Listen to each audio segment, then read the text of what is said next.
On Christmas morning, my son set a cup of special tea before me and smiled like he had just gifted me the world.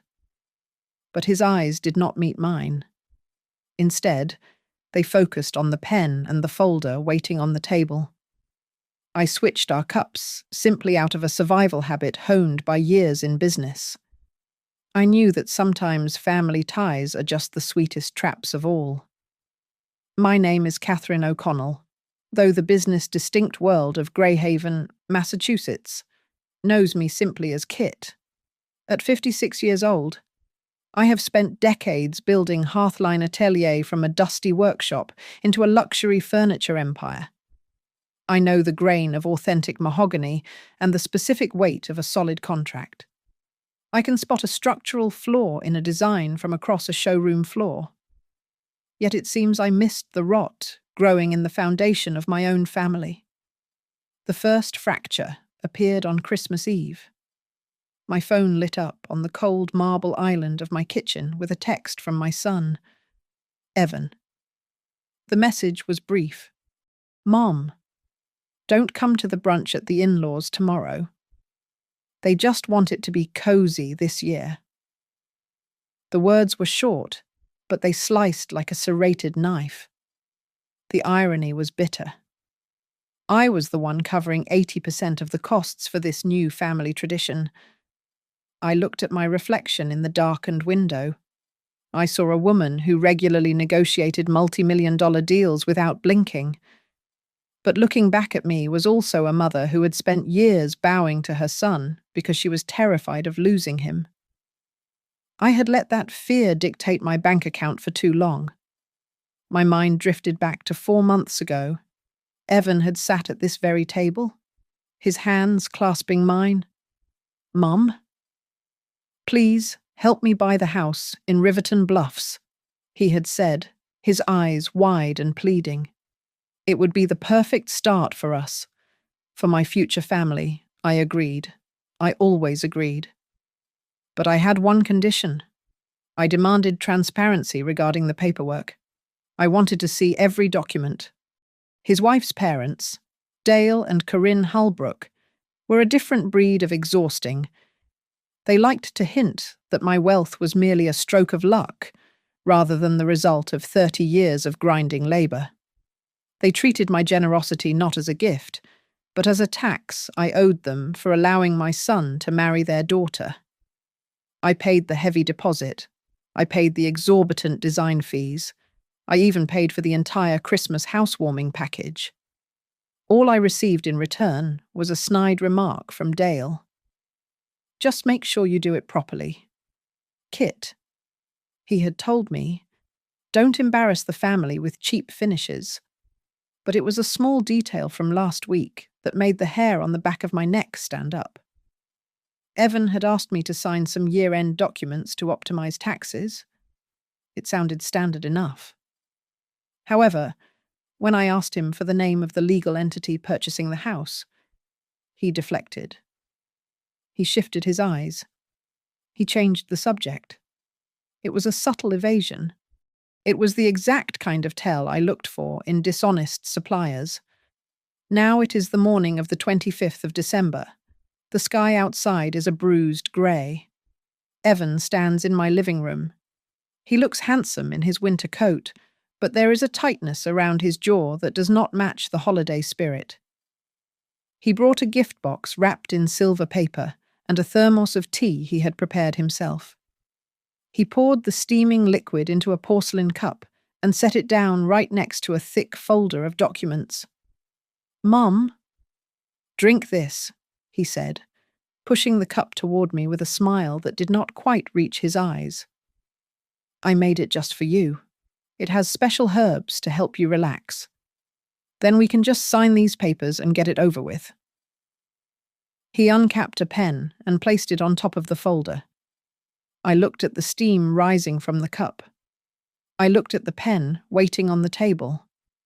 He was rushing. He was nervous. And for the first time in my life, I looked at my son and saw a stranger standing on the other side of a negotiation table. I stared at the arrangement on the table. Evan had placed the steaming cup of tea precisely 2 inches from the edge of the blue legal folder. It felt less like a son serving his mother and more like a stage manager ensuring a prop was in the exact right spot for the final act. I took my seat slowly. Evan was performing the role of the dutiful son with a manic energy that set my teeth on edge. He pulled out my chair. He bustled over to the sound system to put on a playlist of soft choral hymns. He sat down opposite me and leaned forward, his elbows resting on the table. "Mom, you know, this house isn't just for us," he said, his voice dropping to a register meant to evoke intimacy. "I'm thinking about the future. Your grandkids, running in the yard at Riverton Bluffs. We want you to have a room there. A real suite." His words were pretty, but they were hollow. As he spoke about family legacies and nurseries, his eyes darted to the antique clock on the wall. It was barely 10 in the morning, yet he checked the time twice in the span of 30 seconds. He was on a schedule. A bitter memory surfaced, unbidden. I recalled a cocktail party 3 months ago at the country club. I had been standing near a pillar, obscured by a large fern, when I heard Corinne's high-pitched laugh. She was holding court with a group of her friends. "Oh, don't worry about the cost," Corinne had said, waving her champagne flute. "Evan manages all of his mother's assets now. Poor Kit is getting older. She prefers us to handle the heavy lifting." She spoke of me as if I were a senile old vault that they had figured out the combination to. I was not a person to them. I was a resource to be mined. My mind flashed to the stack of digital invoices that had flooded my inbox over the last 2 weeks. Catering bills for a winter luxe brunch, imported white roses, gift bags for VIP guests. Every single one had been forwarded directly to me with a succinct note attached. "Please process payment by 6 in the evening. Under the table." I slid my phone out of my pocket. I kept my face neutral as I tapped Corinne's contact. The call did not even ring. It went straight to a tone indicating the number was busy or blocked. I tried Dale next. It went immediately to voicemail. My stomach turned over. They had not just uninvited me, they had severed the line of communication to ensure I could not ask questions until the deed was done. The scent of the trap was now so strong it was almost suffocating. I reached out and flipped open the folder Evan had been guarding. "This is for the taxes. You said I asked." My voice steady. Evan nodded eagerly. "Yes, just standard year-end adjustments. To minimize the liability." I scanned the first page. It was not a tax document. It was a transfer of guarantor rights. I turned the page. The next document was even worse. It was a full power of attorney, granting Evan Halbrook the absolute authority to sign on my behalf for all real estate transactions regarding the Riverton Bluffs property. It was a legal shackle. Evan tapped the paper with his finger, his nail clicking against the desk. "It looks complicated, but it's just procedure," he said, a bead of sweat forming at his temple.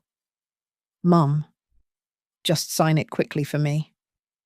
The lawyers need it before noon, or we lose the rate." He sounded exactly like a street hustler trying to distract a tourist while reaching for their wallet.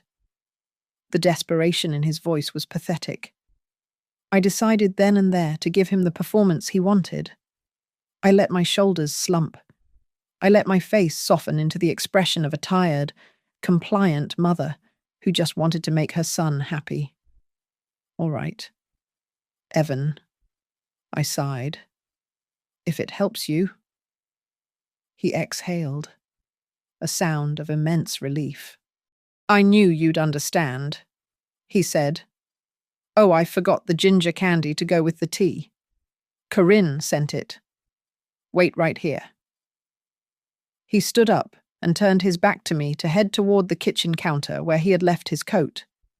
He was only 5 steps away. He was confident. He was careless. In that single second of his arrogance, my hand moved with the speed of a woman who had survived 3 market crashes. I lifted my cup. I lifted his cup. Without a sound, I switched them. I placed his cup in front of me and mine in front of his empty chair. I folded my hands on the table and waited. Evan returned from the kitchen with a small crystal bowl filled with candied ginger. He set it down and settled back into his chair. He reached for the cup sitting in front of him, the cup that had been meant for me, and took a long, satisfied sip. He lowered the porcelain and offered me a smile that was equal parts relief and condescension. "See, Mum, I made it just how you like it," he said, his voice smooth and reassuring. "I love you. I just want this to be easy for everyone." I did not drink from my cup. I simply watched him. I watched the way his throat moved as he swallowed. I listened to the ticking of the grandfather clock in the hallway. It was a rhythmic, merciless sound. Tick, tock, tick, tock. 5 minutes passed, then 7. The change was subtle at first. Evan blinked. A slow, heavy motion, like a shutter closing on a camera. He shook his head slightly, as if trying to clear water from his ears. He picked up the pen to point at the signature line on the power of attorney document. But the tip of the pen hovered and then skidded across the paper. His hand was trembling. "So, if you just sign here?" He mumbled. The crispness was gone from his diction. His words were beginning to bleed together. I sat, perfectly still. My spine was pressed against the back of the chair. "Evan," I said, my voice low and level. "What is in the tea?" He looked up at me. His pupils were sluggish. He tried to focus, but his gaze drifted past my shoulder. "It's just herbs," he stammered, a dopey grin spreading across his face. "Lemon balm, valerian, to help you stop worrying so much." I did not respond. I opened the top drawer of my desk. Inside, tucked behind a box of staples, was a small, white box. It was a chemical reagent field test kit. I had purchased a dozen of them 5 years ago when a competitor had attempted to slip emetics into the coffee service during a merger negotiation. I never thought I would use one at my own dining table. Evan frowned, his brow furrowing in slow motion. "Mom, what is?" I reached over and dipped a testing strip into the remaining liquid in the teapot. I laid the strip on the polished wood surface. We both watched it. 10 seconds, 20 seconds. The tip turned a violent, dark purple. It was not lemon balm. It was a high-concentration sedative, likely a strong antihistamine cocktail mixed with something stronger. It was not enough to kill, but it was certainly enough to render a 56-year-old woman pliable, confused, and unable to read fine print. I felt a coldness spread through my chest that had nothing to do with the winter air. My own son had drugged me. "Mom." Evan's head lulled forward, then snapped back up as he fought the wave of drowsiness. Corinne said. "She said it was just to make you less suspicious, just to calm you down so I could get the signature. We have to send it by 12 o'clock, or the deal locks." He was slurring heavily now. He looked like a child caught stealing. But the crime was not a cookie from a jar. It was my autonomy. Suddenly, the silence was broken by a harsh vibration. Evan's phone buzzed against the mahogany table. The screen lit up. I leaned forward and read the notification before the screen went black. It was from Corinne. Signed, yet don't let her back out. Evan reached for the phone with a clumsy hand, but he knocked it sideways. He looked at me, terror breaking through the haze in his eyes. He knew I had seen it. I did not scream. I did not throw the tea in his face. I did not cry. Those reactions belonged to a mother, and right now, I could not afford to be one. I placed my hands flat on the table and stood up. I looked down at the man who had once been the boy I carried in my arms. "You just chose to stand with them," I said. Evan blinked, tears pooling in his eyes. "Mom, please, no." I cut him off. "You just tried to bypass my consent with a chemical agent. That is not family. That is fraud. So I am going to treat you like a partner who just tried to embezzle from me." I did not scream. I did not throw the china against the wall. Instead, I picked up my phone and unlocked it. The mother in me had been sedated by betrayal, leaving only the CEO of Hearthline Atelier in control. I possess a switch inside me, honed by 30 years of navigating hostile takeovers and supply chain crises. I flipped it. I dialed my private banking advisor first. He answered on the second ring. "James. Authentication code Alpha 90.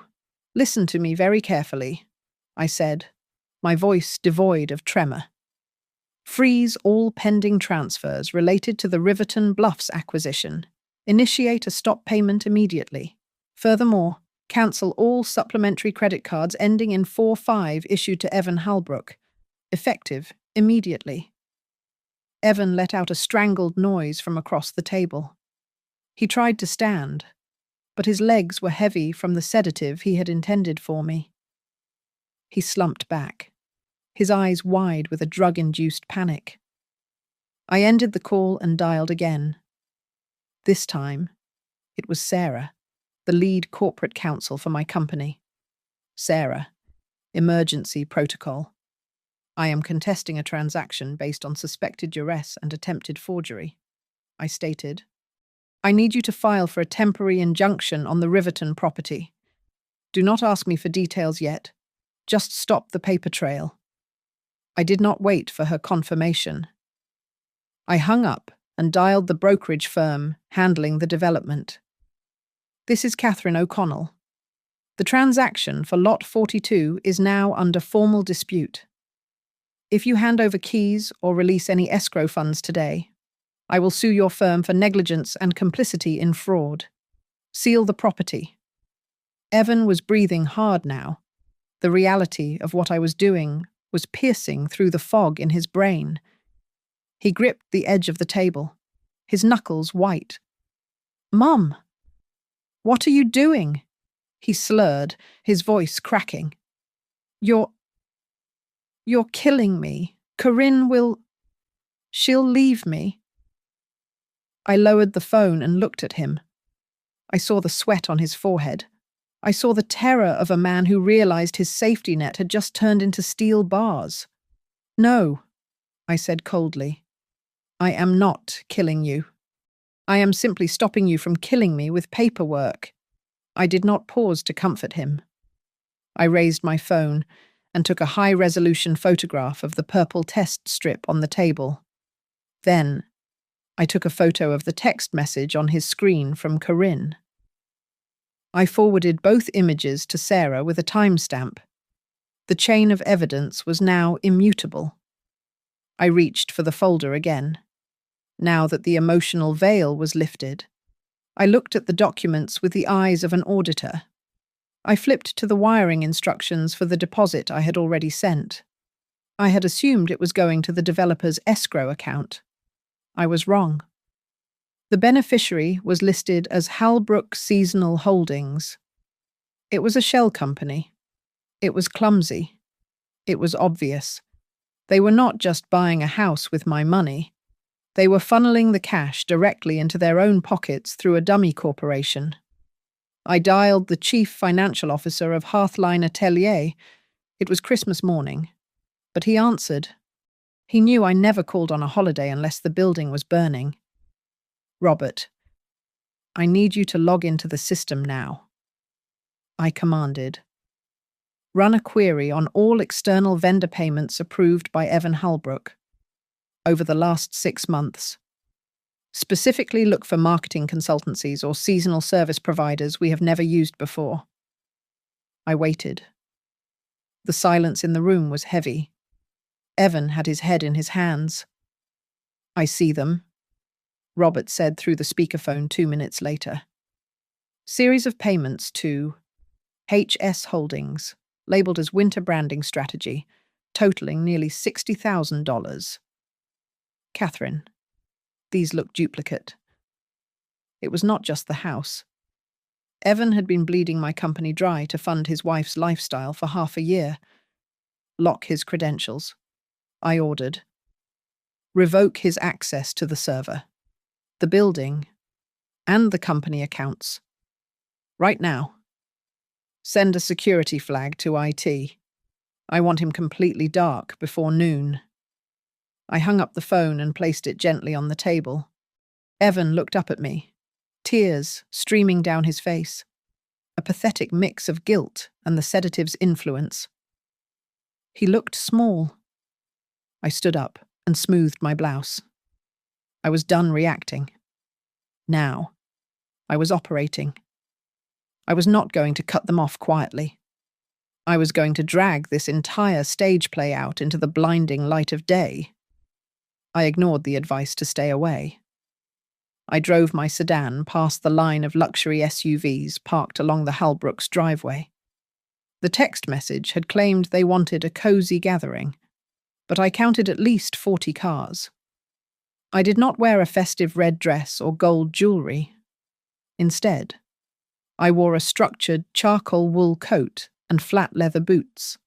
I was not there to celebrate. I was there to close a deal. Inside. The house was warm and smelled of cinnamon and expensive perfume. I stood in the archway of the living room, unobserved for a moment. Corinne was holding court in the center of the room. Behind her, resting on a heavy wooden easel, was a large, full-color rendering of the house at Riverton Bluffs. It's going to be our forever home, Corinne gushed to a circle of envious friends, swirling her wine. Evan insisted on handling everything. He's taking care of the financing with the family trust. It's so empowering to have a husband who takes charge. I walked into the room. The sound of my boots on the hardwood floor was rhythmic and heavy. Heads turned. Smiles faltered. I walked straight to the coffee table where the hors d'oeuvres were displayed and placed a thick cream envelope right in the center of the silver platter. This is a formal notice of transaction dispute and payment suspension, I said, my voice projecting clearly over the low hum of jazz music. At that exact second, the head caterer, a man named Marcus, whom I had hired for company galas in the past, approached Corinne with a mobile card reader. Mrs. Halbrook. I'm sorry, Marcus said, his voice loud enough to carry in the sudden silence. The card on file was just declined for the remaining balance. It says, "Card reported lost or stolen." The music cut off as someone bumped the stereo remote. The silence that followed was absolute. Every eye in the room shifted from the architectural rendering to Corinne's face, which had gone the colour of ash. Dale Halbrook pushed his way through the crowd. His face was flushed with whiskey and rage. "Kit," he snarled, stepping into my personal space. "What the hell do you think you are doing? You are ruining our Christmas." "No," I replied, not backing down an inch. "I am stopping a fraud committed in my name. The accounts are frozen. Dale, the money is not coming." The front door banged open. Evan stumbled in. He looked terrible. His skin was pale and clammy, and he was still wearing yesterday's clothes. He saw me standing there and rushed forward, grabbing my arm.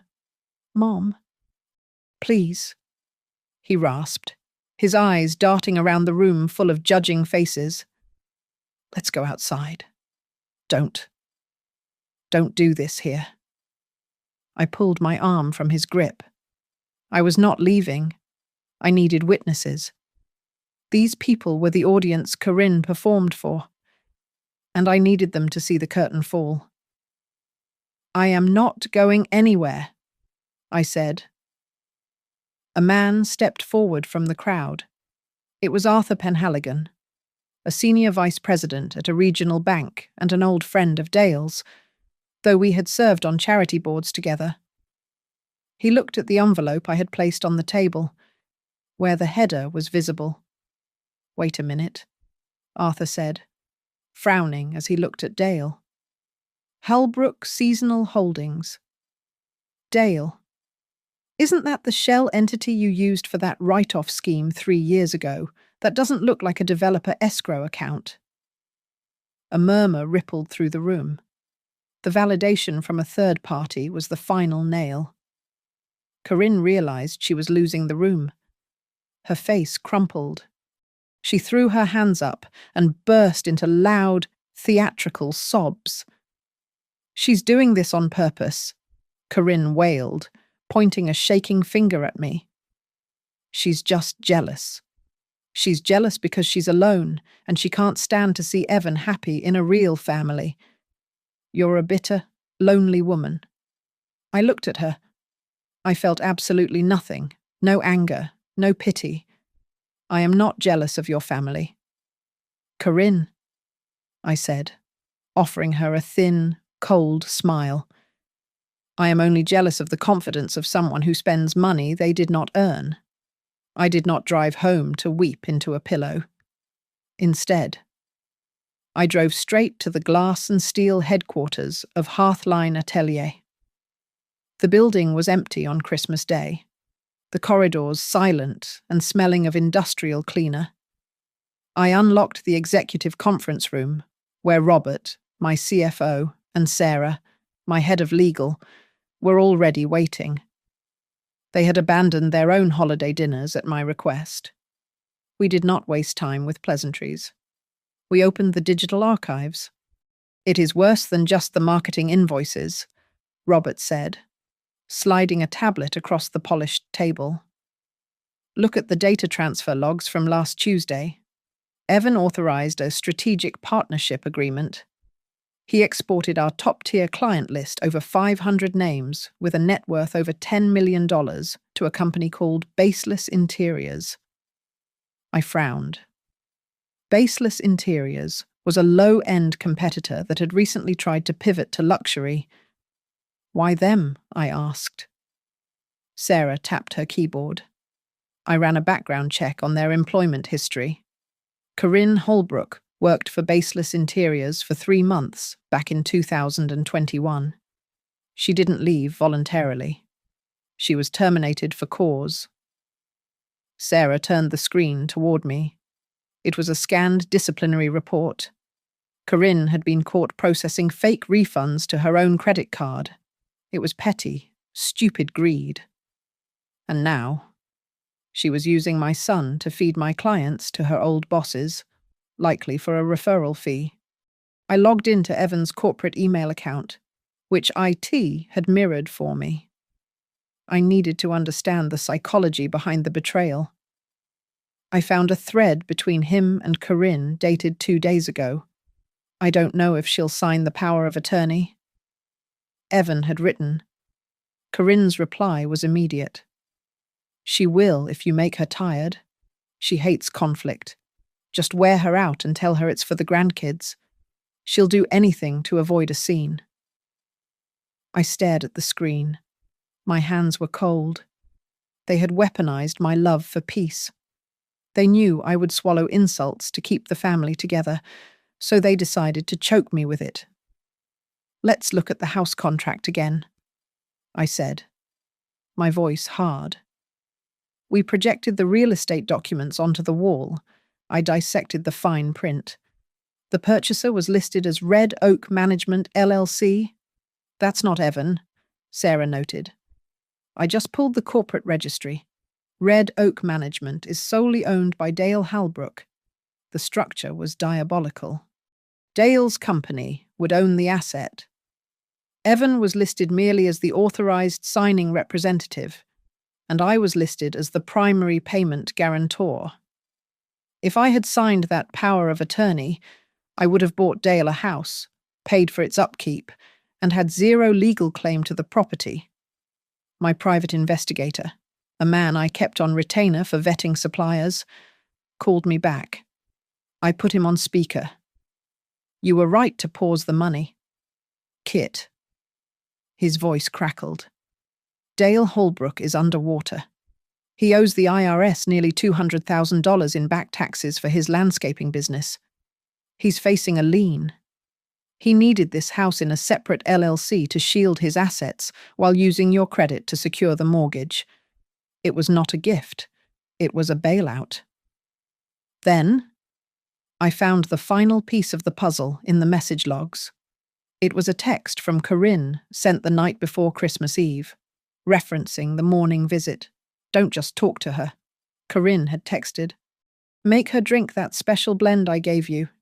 It has enough kick to make her nicer. We need her compliant. I closed the laptop. The room was silent. What do you want to do? Kit Sarah asked softly. We can settle this quietly. I stood up and walked to the window, looking out over the empty city of Greyhaven. No, I said. They wanted to play games with the law. They wanted to manipulate my finances. And they wanted to destroy my reputation. So my response will not be quiet. It will be legal, financial, and absolute. I want to make sure that when this is over, they cannot even play the victim without risking jail time.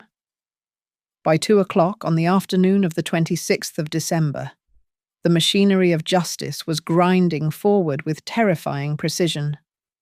Sarah filed an emergency petition with the district court. It was not a vague complaint. It was a targeted missile requesting an immediate injunction against the transfer of any funds to Riverton Bluffs. The motion cited specific allegations, attempted abuse of power of attorney, and suspected chemical coercion to obtain a signature. An hour later, my banking advisor called with the second blow. We have successfully frozen the wire transfer, James confirmed. Furthermore, the compliance department has flagged the recipient account number you provided. It does not match the tax identification number of the registered developer. We are opening an internal fraud investigation. The financial trap was set. Now it was time to cut the rot from my company. I drafted a formal letter of termination addressed to Evan Halbrook. I did not write it as a mother disappointed in her son. I wrote it as a CEO protecting her shareholders. The letter was delivered by courier to the Halbrook residence. It stated clearly that his role as a consultant for Hearthline Atelier was terminated effective immediately. His company email was archived for legal review, and he was required to surrender all company-issued devices within 24 hours. Next, I sent a settlement offer to Dale and Corinne.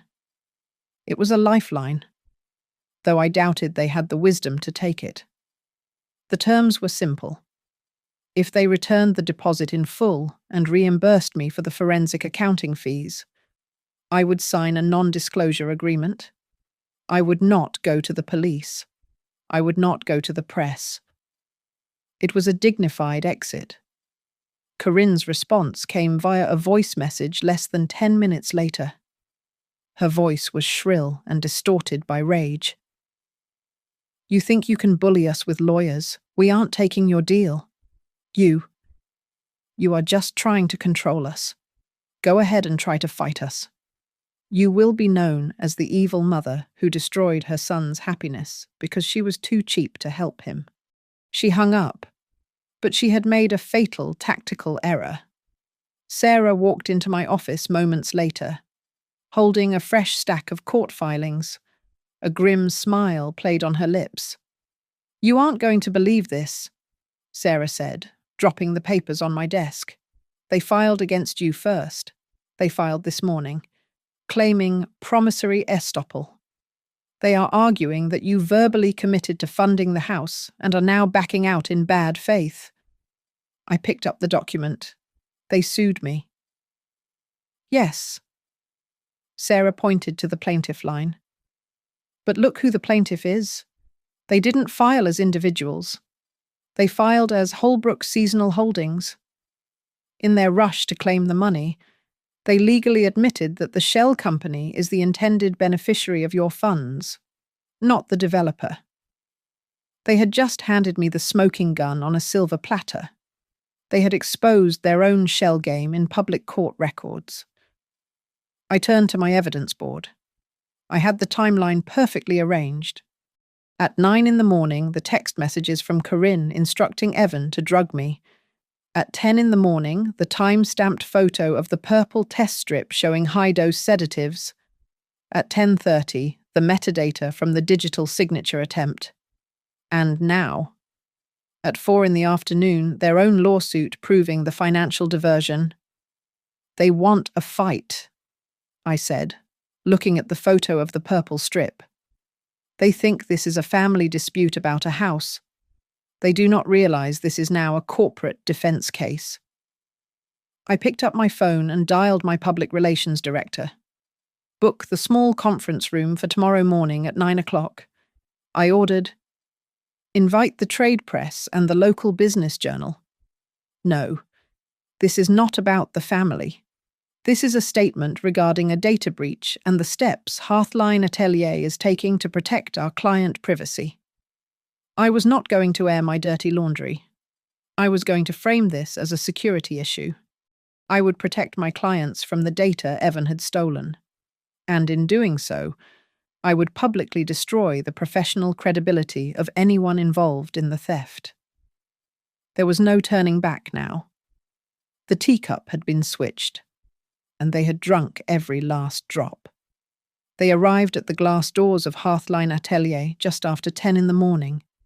It was a grotesque display of forced holiday cheer. Corinne was clutching a festive wreath decorated with red velvet ribbons, and Dale held a white bakery box that likely contained the peace offering of expensive pastries. Between them walked Evan, looking like a man marching to the gallows. They were trying to stage a scene of a misunderstood family seeking reconciliation, playing to the receptionist and the few staff members present. I did not go down to the lobby to greet them.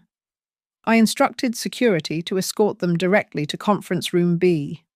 This was known as the fishbowl because it was encased entirely in transparent glass and equipped with high-definition audio and video recording equipment. When they entered, they found me sitting at the head of the table. I was not alone. Sarah sat to my right, a legal pad open in front of her. "Kit, really, is the lawyer necessary?" Dale asked, his voice booming with false joviality as he set the pastry box down.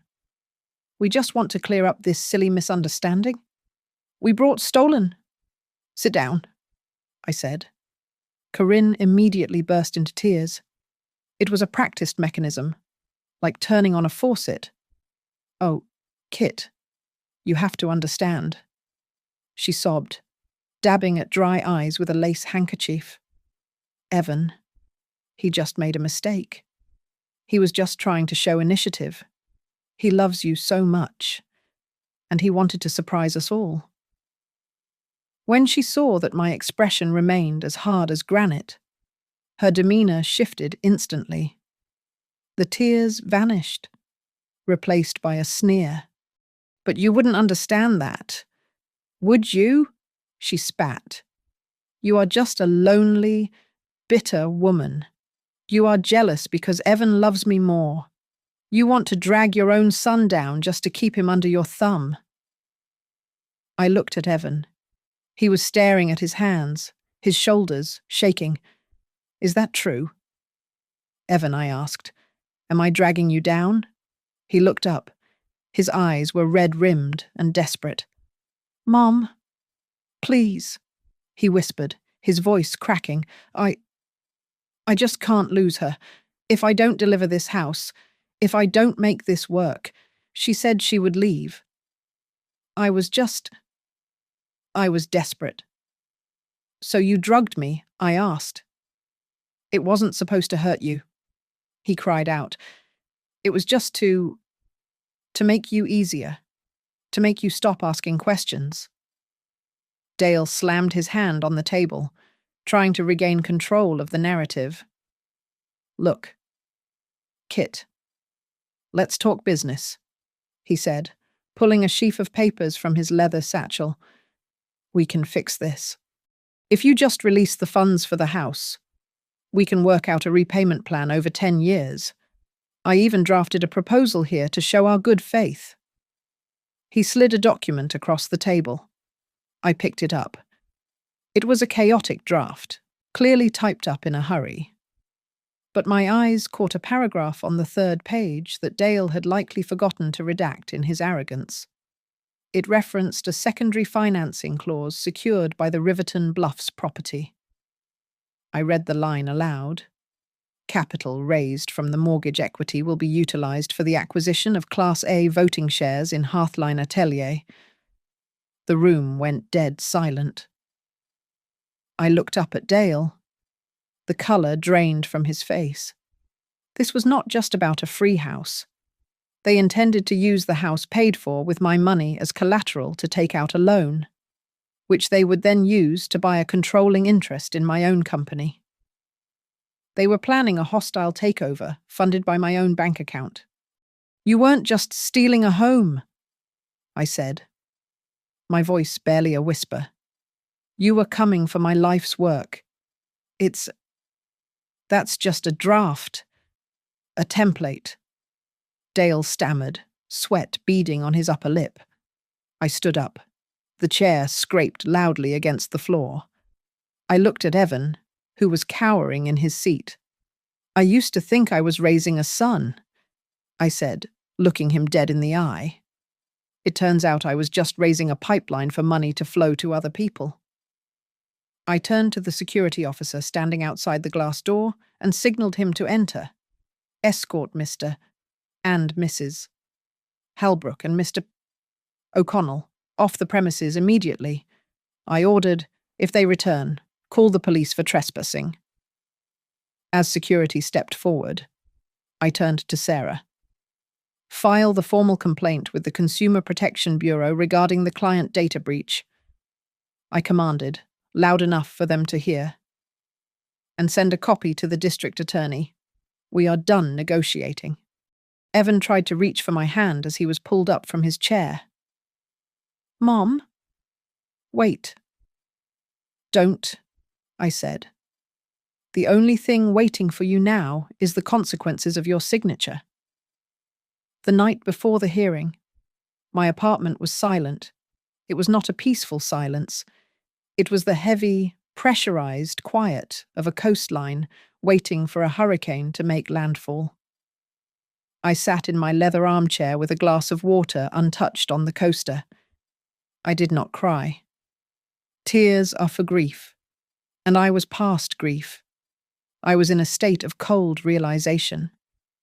I finally understood that the softest parts of me, my love for my child and my desire to be needed, had been mapped out and targeted like weak points in a fortress wall.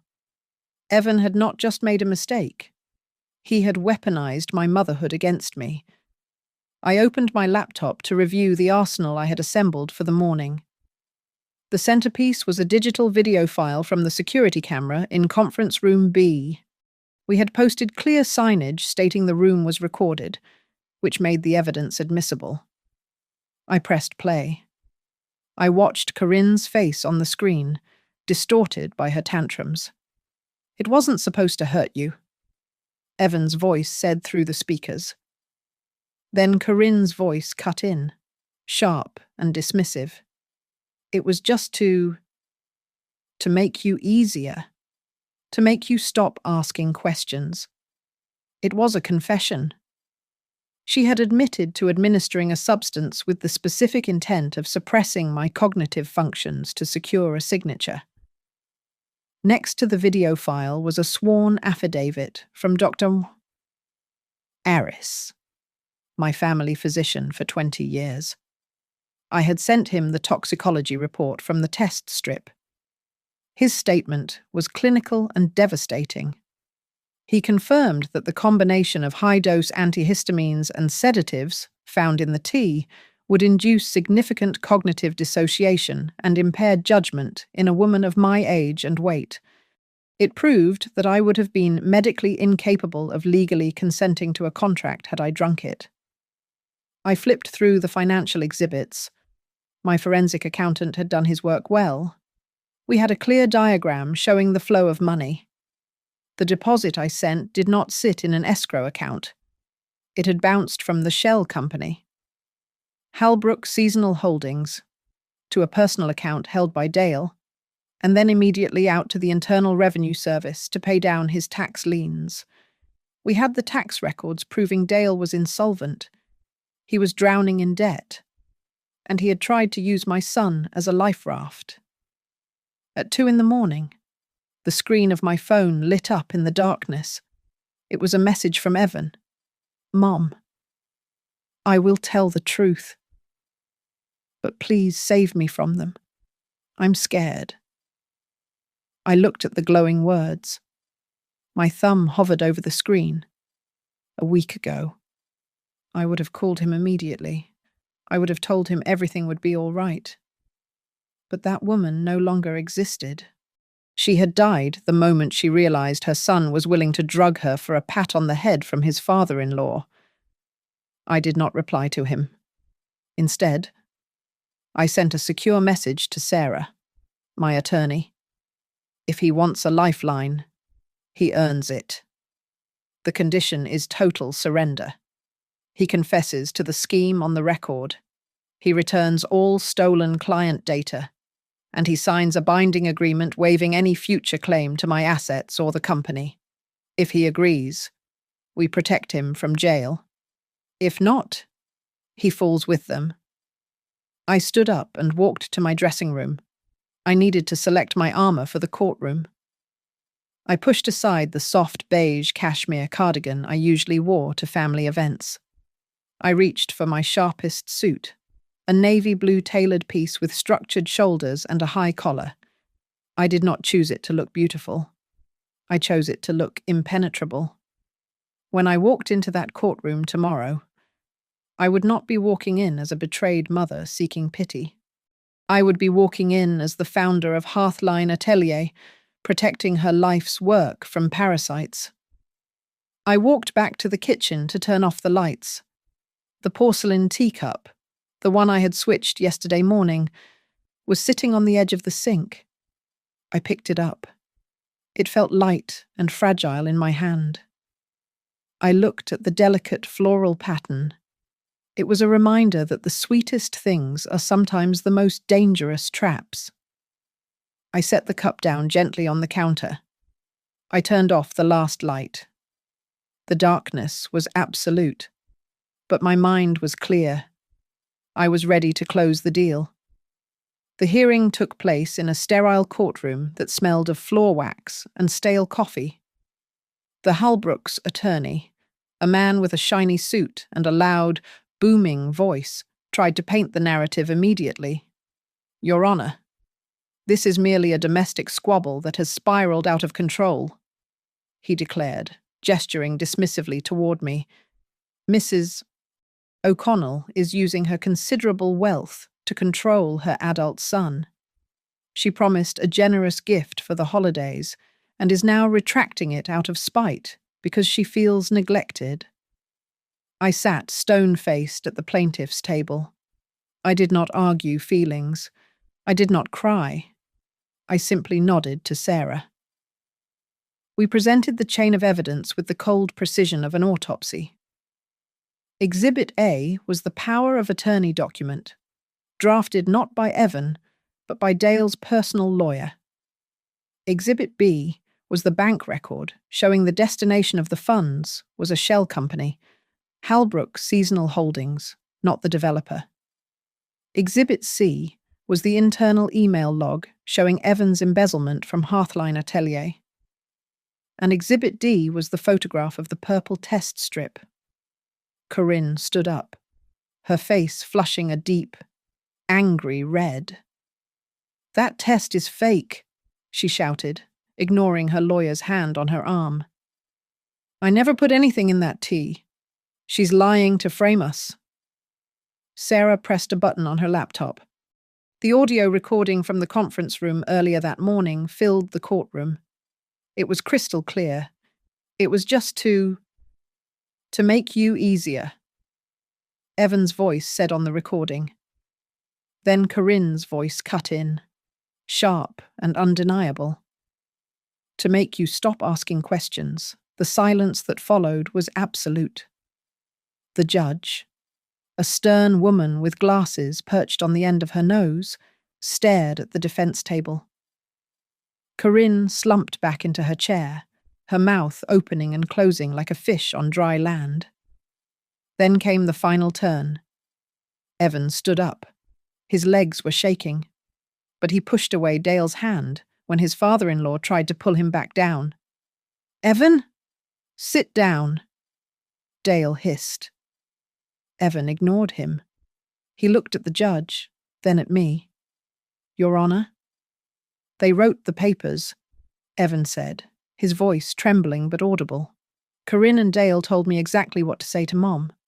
They told me how to soften her up so she wouldn't read the fine print. They said if I didn't do it, I wasn't a real man who could provide for his wife. It was the confession that flipped the board." The judge did not hesitate. "The power of attorney is suspended immediately," she ruled, her gavel coming down with a finality that echoed in my chest. "The freeze on all funds remains absolute.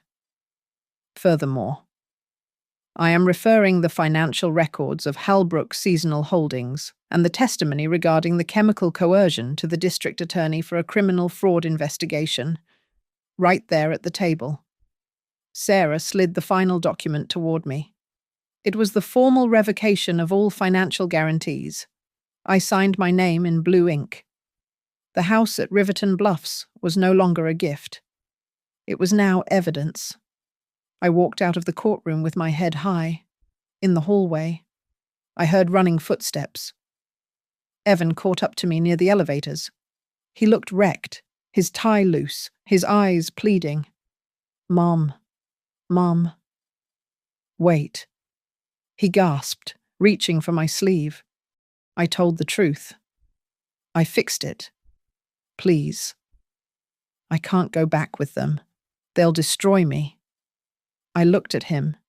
I saw the boy I had raised, the boy I had protected from every scrape and fall. But I also saw the man who had handed me a poisoned cup because he was too weak to say no to his wife. You chose to stand up today, and that will help you in court, I said softly. But you have to choose how you live from now on. You either live by the truth, or you live by them. I am not funding lies anymore. I turned and stepped into the elevator. The doors closed on his face. My phone buzzed in my pocket. It was a text from a client who had heard the rumors but received my press release. You saved the company and the accounts. We are with you. I put the phone away and stepped out into the biting winter air of the parking lot. I took a deep breath. It was cold, but it was clean. I did not switch the cups to exact revenge. I switched them to survive. And I did it to teach them one undeniable lesson. I am no longer the woman who can be led to the slaughter by a smile. Thank you so much for listening to my story. I would love to know where you folks are tuning in from today. So please drop a comment below and let's get a conversation going. If you enjoyed this ride, please smash that like button. Hit the hype button to help this story reach more people. And don't forget to subscribe to Grandma's Family Diary for more real-life drama.